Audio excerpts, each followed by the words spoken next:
E l'uovo, che noi evidentemente abbiamo perso come significato, ha dentro una sorpresa enorme. L'uovo ha dentro la sorpresa della vita.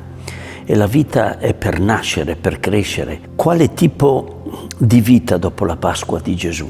Perché dobbiamo chiedercelo. Che tipo di vita nasce dopo l'evento della morte, della risurrezione, poi dell'ascensione? Gesù è venuto per tutti, ebrei e pagani, cioè per tutti i popoli. È una vita che non ha confini, che non ha termine.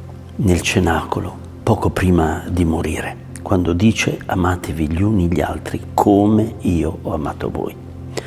Noi diamo poca attenzione a questo come, alla misura di questo come. Quando Gesù dice come io ho amato voi dovete amarvi, c'è dentro evidentemente tutto lo spessore della donazione totale sulla croce.